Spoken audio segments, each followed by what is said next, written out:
Ardor, next group, we are igniting the blockchain again on this third day of our Ardor Days celebration. Crypto woman, otherwise known as Elizabeth, joined by Coinerz, otherwise known as James Malach. And hello. He is here to bring us some really exciting conversation about what's happening in the NXT Ardor cryptocurrency blockchain space and his part in it. Welcome, James. It's really nice. Merry Christmas as well. So yes, and Happy New Year. We have so thank much you. to Not look New Year forward yet, to. but because I'm in Thailand, I think I'll be experiencing New Year about 12 hours ahead of you. So Okay, wow, that's exciting. Yeah, we have a lot to look forward to this year with the Genesis block of so. Ardor. Yeah, definitely. 1st of January. Yep, coming in with the new year. So tell us a little bit about yourself.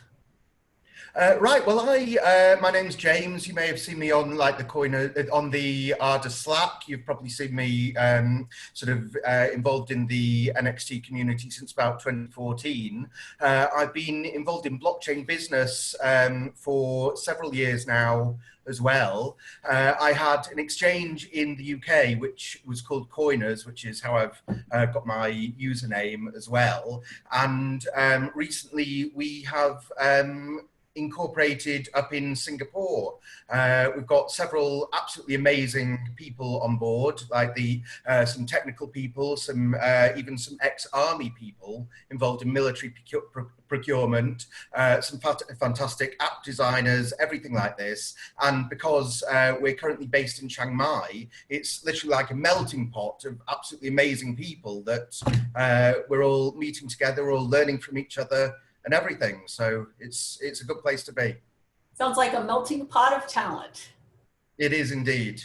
Great. And how did you find the NXT community and project?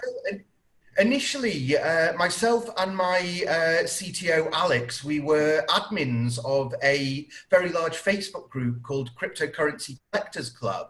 And we got involved, we first of all found out about NXT through that. And we initially got involved in almost like a clone project of NXT called Horizon, which sort of did quite well for a while. But we ended up leaving after a certain amount of time to focus on other things. We kind of realized that NXT was where it was as opposed to Horizon. And we've been throwing all our efforts into that. Alex recently moved to Chiang Mai as well. So we've been working very, very closely on using his skill set, using my skill set, using everybody's skill sets to move things forward on the NXT blockchain.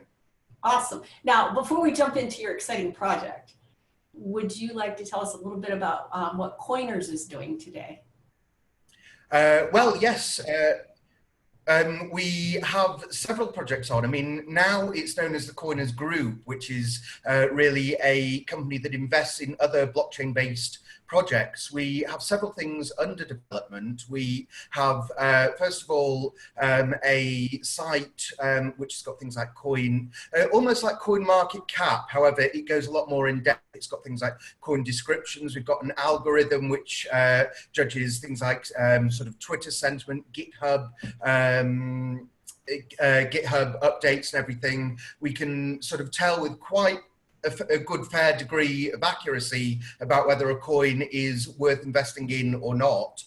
We've got several other sort of things that we're adding onto this site as well, including a high-level invite-only social network, which what we're actually trying to do with this is, unlike forums like Bitcoin Talk and all these, where it's very much quantity over quality, like sort of it's got hundreds of thousands of users and there's lots of trolls, there's lots of problems with politics and things like this, people shilling their own coins and everything. We're more interested in sort of bringing this to the mainstream. We're more interested in making sure that the right people see things and stuff like this. We're not interested in people just sort of coming in to try and shill their latest pump and dump coin or anything. We're trying to actually impart knowledge, and that's exactly why, especially at the beginning, it's going to be invite only as well, just to keep the quality up. Sounds like a well-needed and valuable tool. Is it in production now?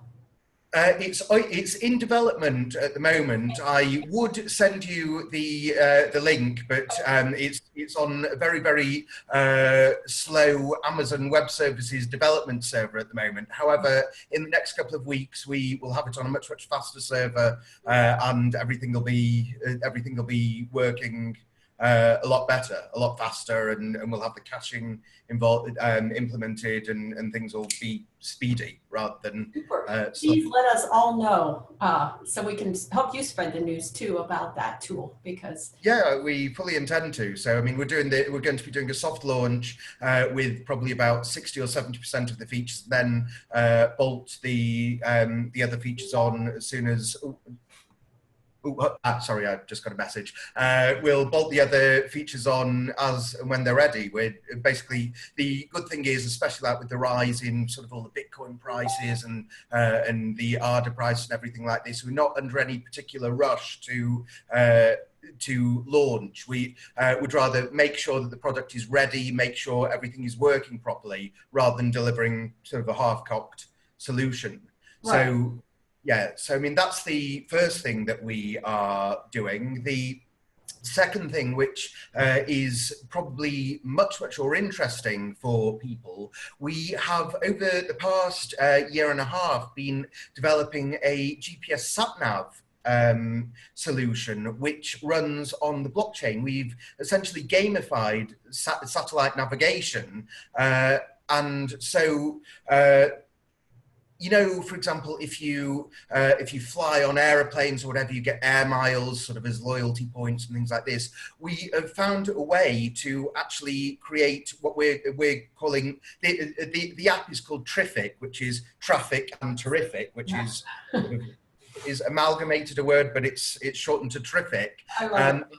We have what's known as Triffic Miles, which where it basically loyalty points for when you travel about. You sort of when you walk, you get a Triffic Mile. When you drive, you get like 0.1 Triffic Miles and everything like this. This is all going to be based on the blockchain, and it's all going to be recorded as well. And I actually can I apologise in advance if my $2 Thai selfie stick dies because it's absolutely useless. But I just want to say something here, guys. If you have been looking for a use case and an application, and James, this is the Ardor Platform? Yes, this is the Ardor Platform, and there's actually several features on it, which it's going to be Ardor and also Ignis as well. So guys, if you are looking for a use case that's just about there, really pay attention to this, because this is because what's interesting is people, when they're talking about the blockchain at the moment, all they're really talking about is cryptocurrency, and they're really not seeing the big picture. The whole blockchain decentralized thing is going to be huge. It's people who are just thinking about sort of buying a currency and then selling it a couple of days later, they really are missing the point. The blockchain can be applied to anything from legal documents to anything that needs an inventory, or anything that needs to be notarized, or anything. And because it's kind of removing this sort of this middleman, almost like there's sort of like a bank or some kind of thing that's controlled by like a 0.1%, then everything is going to eventually move on to this. And this is what we've done.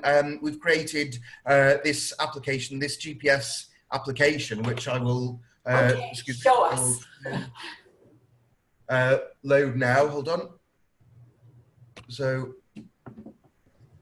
hold on. I can't stress how useless this selfie stick is, but you're doing great. Okay, so if we click on here, you can see the Ardor logo just popped up there. And so we've got very good developers working on this, like some of the... I need to angle it, James, so we can see. Okay, can you... Or maybe to the side a little bit. Right. here or there. You know, it might work better in your hand. Oh, right. Oh, well. Yeah. Right. Well, I we don't know. can try doing that. It's, We had such a good shot of it the other day. Huh. yeah, it's, I've got a glare. well, if I go on to the actual part that's relevant for the blockchain, you can see here Yeah. we have the dashboard, and you know, well, I don't know whether you play games on your phone or whatever when you're sort of sitting on the toilet to pass the time or anything like this. But a way that games actually monetize things is by watching interstitial adverts. Now, the way that people earn Triffic miles is they have to fill up their dashboard here with Triffic fuel. And the way to do that, they click on the refuel button, click on the thing, and they'll watch a short advert, which we'll just wait for this to This finish. whole demonstration here. This is awesome. Yep.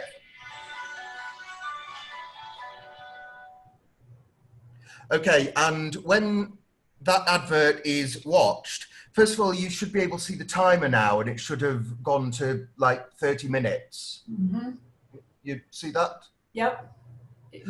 Yes, so that gives people 30 minutes to earn Triffic miles. They can now, their little Triffic mile count, which is just sort of there, will start counting up when they move around. And how do we earn a Triffic mile? Tell us. Sorry? How do we earn a Triffic mile? Tell us. You earn Triffic miles either by using your legs or by using your bicycle or by using your car or whatever. We've actually done it so that it doesn't work with aeroplanes because otherwise it would completely skew results and everything. But you've now got 30 minutes to walk around or drive around, and any miles that you get are accrued on your little link there, and that's then applied, then that's then stored on the blockchain, and so that's the first part of it. The second part of Triffic, which is absolutely amazing, which we think, is we found a way for local businesses like coffee shops and things like this to advertise in a way that's far, far, far more effective than things like Google AdWords. The problem, even though Google AdWords is it's all encompassing, it's everywhere. The problem is if you are in front of your computer and you see an advert for whatever, James's coffee shop, you're hardly going to get off your computer and drive 5 miles down the road to go and drink a cup of coffee. Mm-hmm. However, what the Triffic app does, we have something, oh, hang on, sorry, I clicked the wrong button here, but hold on. Oops. Yeah, we have something called the promoter, which allows people to, I don't know whether you can see this, but they can. There we go, real close like that. Yeah, they can like find their location on the map, and their business will then become sort of like the hub or the epicenter of a radius. Now, they then create vouchers, like sort of discount vouchers, like 10% off a latte or free yoga session or whatever. And any traffic that actually comes within the defined radius gets sent a notification to their phone, plus directions on how to get to the actual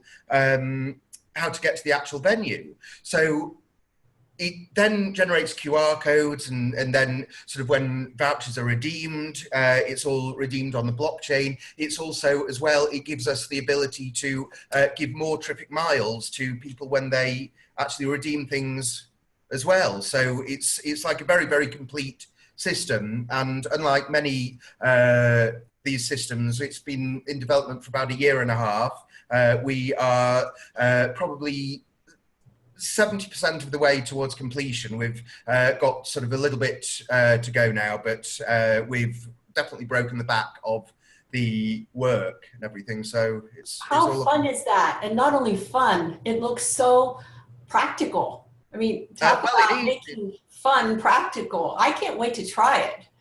No, it'll be excellent. I mean, I've got really excellent developers working on it. I mean, one of the developers I've been working with since 2009, so like, I know everything that he can do, and I've also realised how much better he's got over the 9 years that I've been working with him. I was actually originally his very first client for another app, and now the stuff that he can do is just absolutely incredible. So you just plugged him. Are you going to put his name down below? There's a big need for talented developers. well, yeah, I can certainly do that. Although whether I want to share his awesome skills is debatable. But he'll definitely sort of be in the on the Triffic website and everything. Because another thing that we're actually doing regarding Triffic is, unlike a lot of these other companies that have been holding ICOs using Ethereum, we are actually in a few months going to be holding an ICO using the Ardor platform.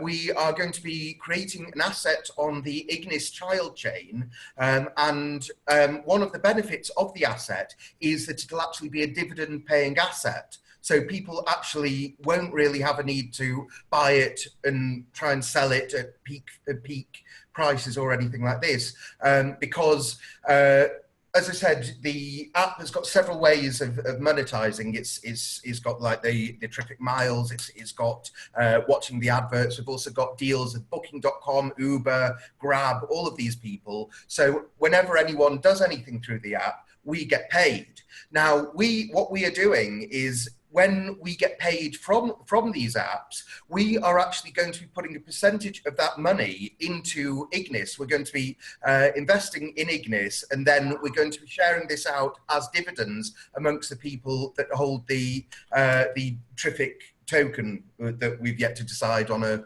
name for yet. But I don't know if our viewers are as excited about seeing this project as I am. Something so tangible, so close. Well, lots of people are excited about it. People that have seen it tend to be very excited. Unfortunately, the lighting, you can't really see much with it, but we will, in the next, probably by February, we will be opening up the iPhone version to beta testers, so people will be able to check it all out and everything. But also, the beauty of why it'll be such a strong token is, unlike many of these businesses, the whole GPS market is infinitely scalable. You don't have, like, once you've launched in one country, we can then launch in another, then another. It's almost like Uber. We can launch in every single country in the world. We are using, it's called OpenStreetMap, which is like an open source geo map thing. So yes. So yeah, and it's regularly updated. So it means that rather than us having to worry about ourselves updating everything and doing like such a huge job, we can just concentrate on the technology. So, you know, James, when you said thing and you looked for that word, it reminded me that a few paragraphs back, you talked about the dividend paying ICO. And there might be some people who've joined us who don't understand about assets and ICOs and the different ways that you can structure that. Could you tell or explain in the thing kind of terminology for the people who are just joining, what that means, how it's structured and what it could mean for them? Yeah, I mean, an ICO is essentially crowdfunding. It's but using the blockchain.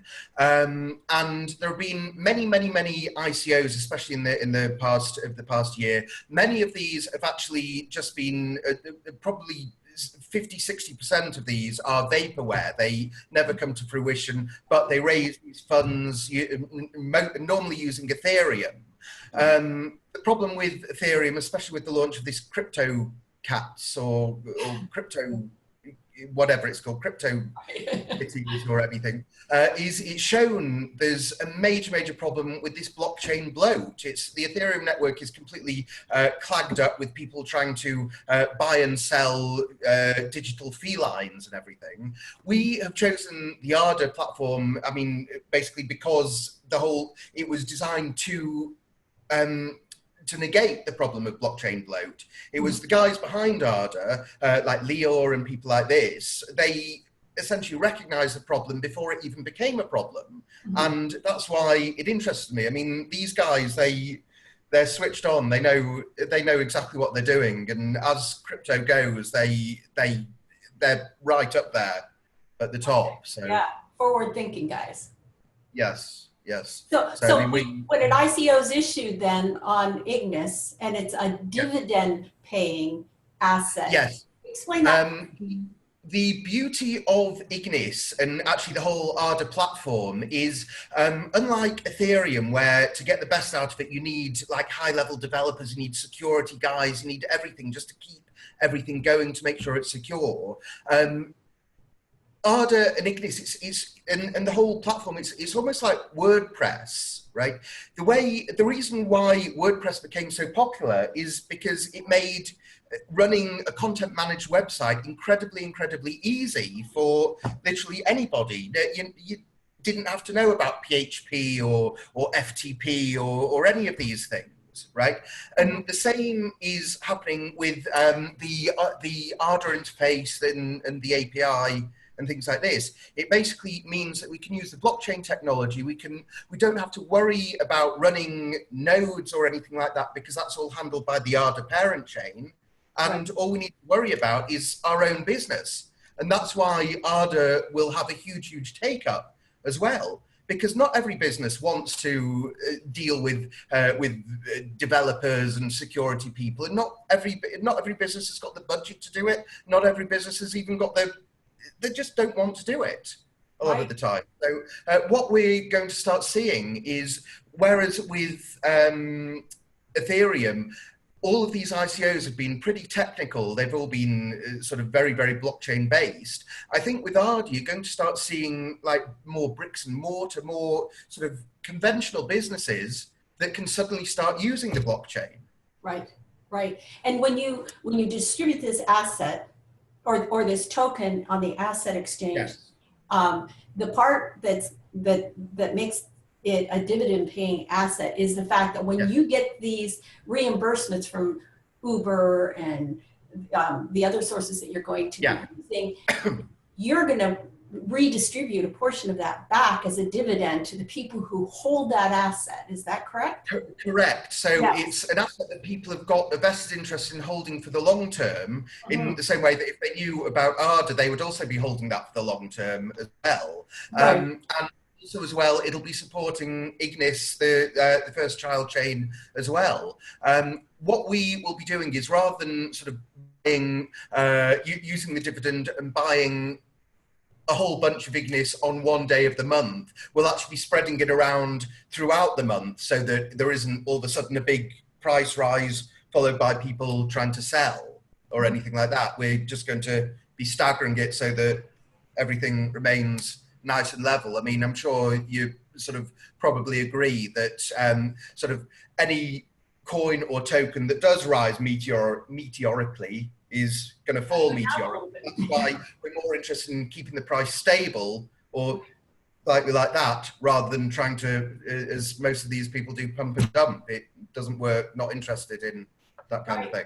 And the interesting thing about a dividend paying ICO too is it is a long-term investment opportunity. And there are people who are looking for opportunities in the blockchain space to invest, not just to follow those pumps. You know what I mean? But looking for the fundamentals of a project like Triffic and wanting to participate in that as an investment opportunity. So exactly, it's, I mean, the whole sort of, if you're involved in investing in coins and tokens, right?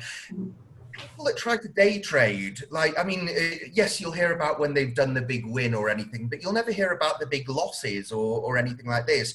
If you want to invest in these things properly, you do your research, you find the projects that you're interested in, and you hold long term. It's, I mean, I got into I mean, I've been into NXT for several years. I got into Ardor initially during the airdrop, and I now hold several million Ardor, so I've done sort of relatively well there. And people, for some reason, especially on Facebook and things like this, I get inundated with people saying, oh, what's your secret and everything. There is no secret. It's just find projects you believe in, hold, don't sell. Exactly. That's the nuts of it. It's, I mean, there's no genius behind it or anything. It's just don't panic when you see things going down. And to quote a sort of gambling metaphor, it's not your money till you lose until you leave the casino anyway. So it doesn't matter if things go up or down in the short term. It's right, because it's we are on a long-term bull upswing anyway. There are going to be market fluctuations. Just hang Exactly, tight. there are going to be market fluctuations. I mean, I think I may be slightly wrong here, but I think there are something like 50 million Bitcoin addresses, right? Mhm. And the market capitalization of the cryptocurrency industry is about $600 billion.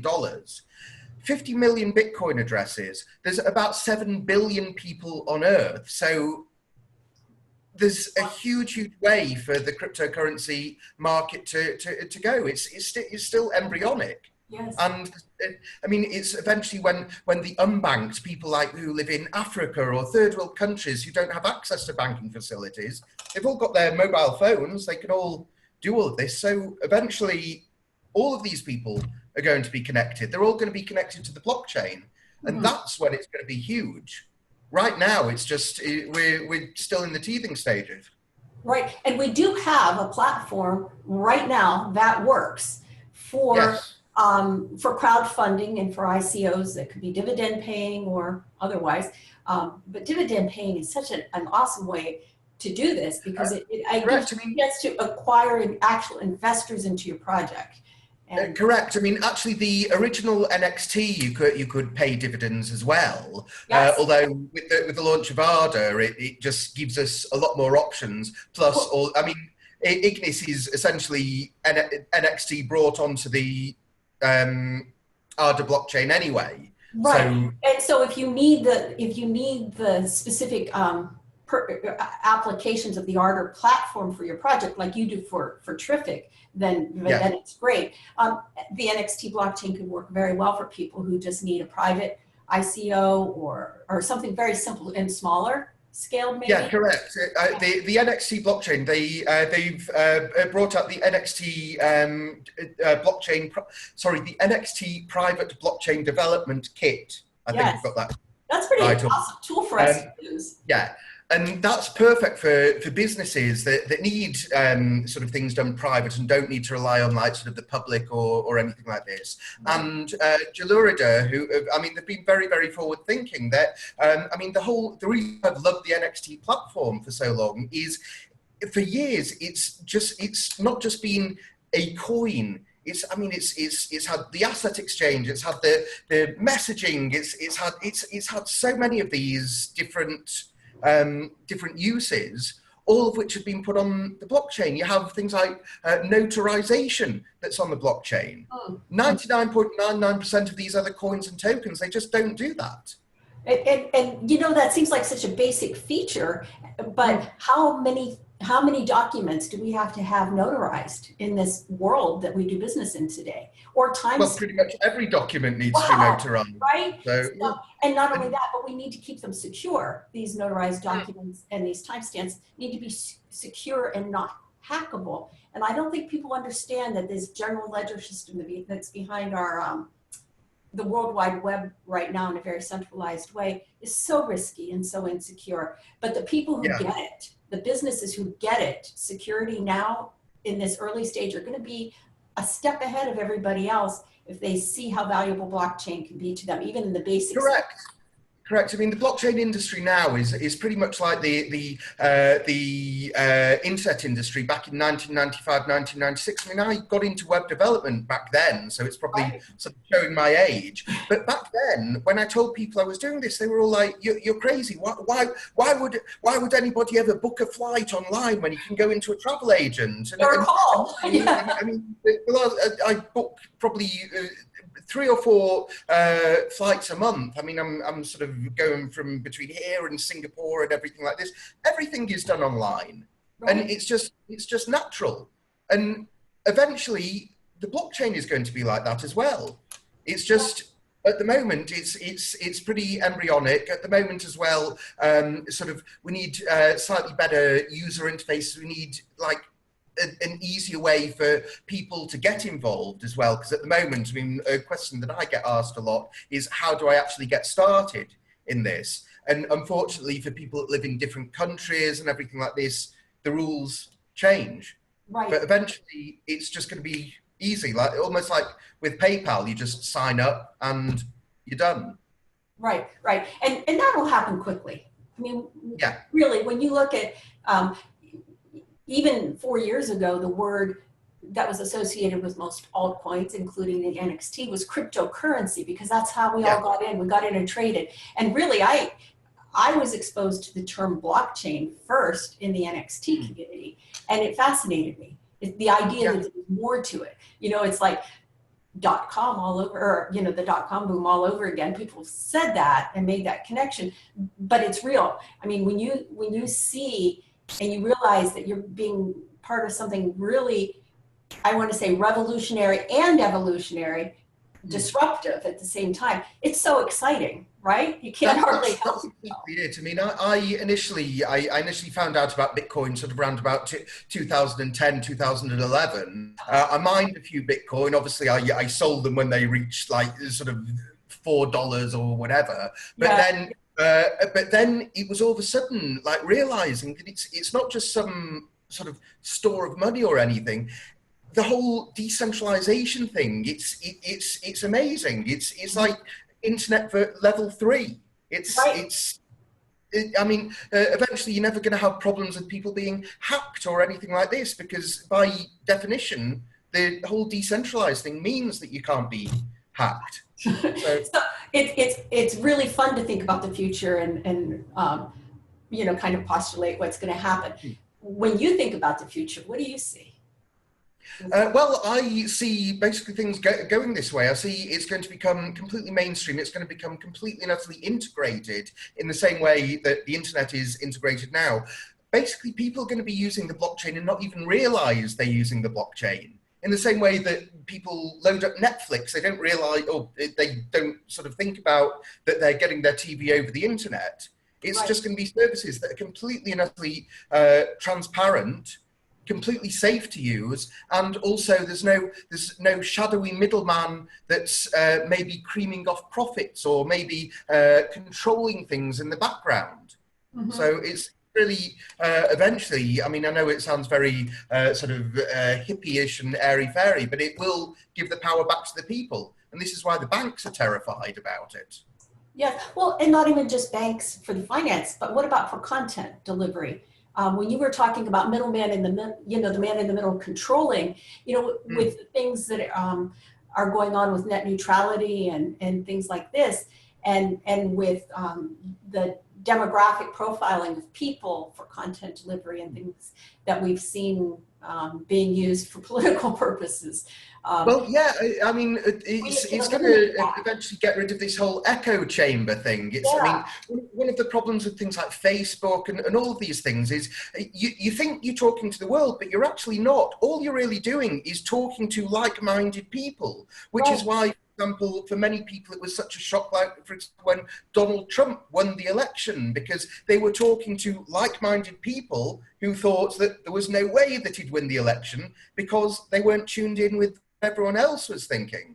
However, once things are decentralized and once things are opened up, there's not going to be so much of this user profiling or anything like this that's controlled by one company or two companies.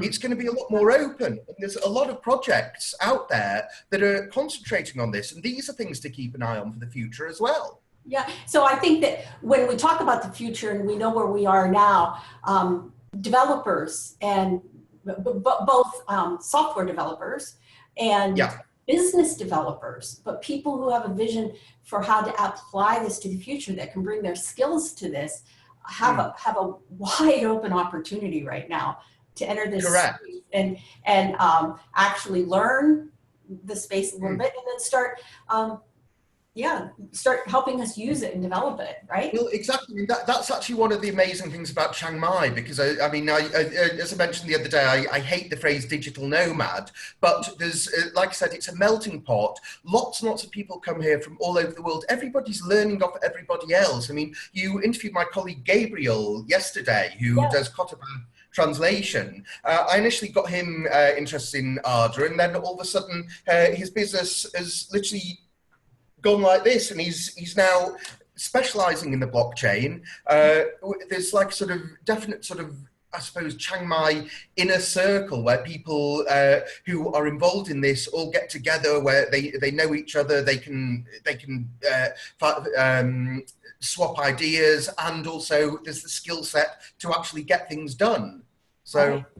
That sounds like an incredibly fun place to be, actually. It is most of the time. Like rainy season is a bit of a killer sometimes, but it's not rainy season now, so that's a good thing. Well, you know how to schedule, or you know how to book a plane ticket, right?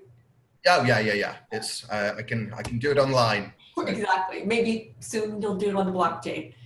Yes, indeed. We would be excited for that day. So you've been in this space for a long time. You've been, yes. You mentioned that you know, back in the 1990s, what you were doing with tech. So you've actually been in the tech world and watched a lot of changes and a lot of development happen. What advice do you give us? Well, one of the main pieces of advice is if you've got good ideas, stick with them. I mean, I had a lot of ideas that, for example, they almost like before their time. It's like sort of in 1996, sorry, I was part of a team that created the UK's first web-based email service, right? Wow. Nobody really sort of used that at the time. Are you still there? You seem to have frozen. Yeah, I can stop that real quick and start. Right. And then, you've returned again. Then in the year 2000, I created a Flash-based video blogging service as well. All of this was very, very much before its time, but eventually it became the norm. So if you have good ideas, even if people around you are just saying, don't bother, just stick with it. And eventually it could happen. Yeah, and this is great advice from a man who's had many good ideas. And many good ideas and many bad ideas as well. But yeah, it's only through having the bad ideas that you get to like sort the wheat from the chaff. And that's part of it, right?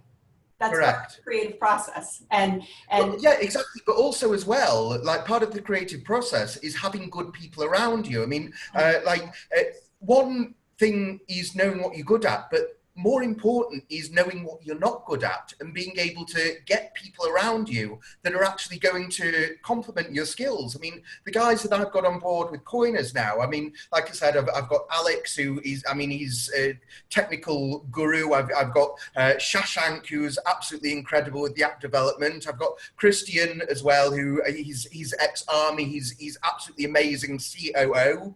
I mean, all of these people really, really know their stuff. And like, for example, Christian, who, I mean, he's done several tours of Afghanistan and everything. He wasn't too clued up on blockchain technology. However, he's very, very clued up on sort of how to run things, procurement, everything like this. And that's why he's useful. We're learning from him. He's learning from us. So that's the way that it works. This is a new space. And this is a new space. And there's not really any good way to learn yet, except to just jump in. And yeah, the only way to learn is to make mistakes. That's all you can do. But as long as you only make the same mistakes once, then you're up and running.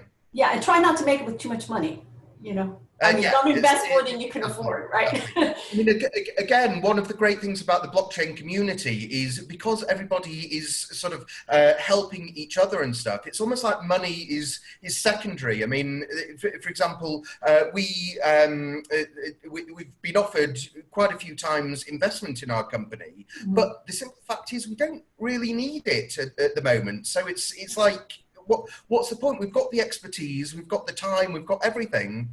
Money actually isn't an issue. And when I meet people and I start talking about what I'm doing now with cryptocurrency or blockchain, immediately the world goes straight to the idea of, you know, the Bitcoin, the money that's being made.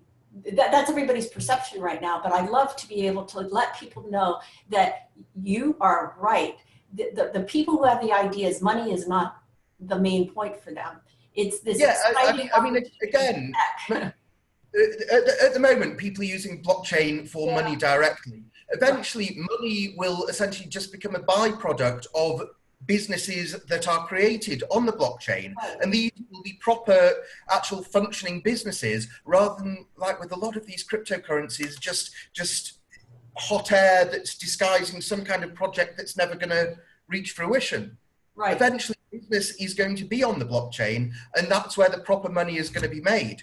At the moment, the cryptocurrency market, like we said, is $600 billion, which sounds a lot, but if you think about it, that's only the value of Apple. That's one company. Right. So I think just a short while ago, I think Warren Buffett and Bill Gates were both wealthier than the blockchain or the crypto. Yeah, exactly. And again, they have done that because they have created businesses, they've invested in business, they've created value in actual real world bricks and mortar thing, rather than with a lot of these projects, just sort of ideas on how to capitalize on people's dreams and making it rich.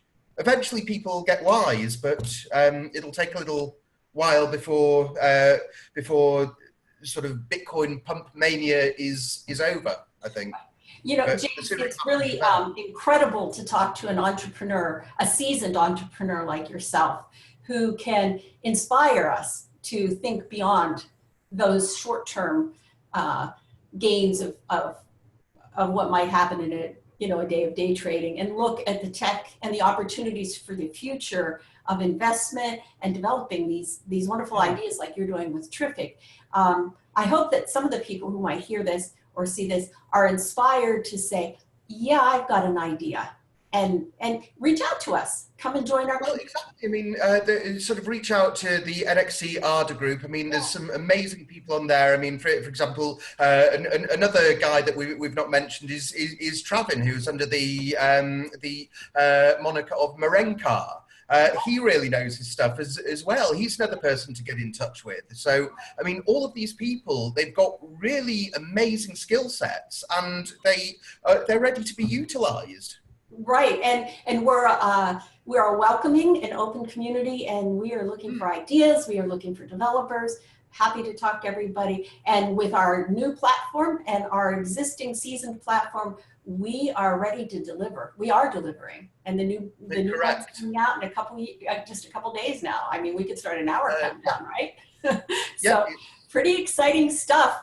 It will indeed be exciting. I am sure we'll hear when there's going to be a lot of buzz when Triffic's actually. I very much hope so. I mean, I think it is a game changer. So. Yeah, I think that there will be a lot of people who have been looking for a way to use any blockchain, right, for a while. Yeah. That will be one of the things that we're hoping with Triffic is that people realize that the blockchain goes just beyond cryptocurrency, that people can use it for real world applications and real world businesses. And thank you for showing us, give us a pre-peek into your project and let us know what's on the horizon, right? Right. We'll look into it a little more closely as time goes on, and hopefully talk. Brilliant. I mean, there's actually a lot more that's going on in the Coinerz world, but a lot of it we can't talk about now. Do you have any other projects that we didn't cover?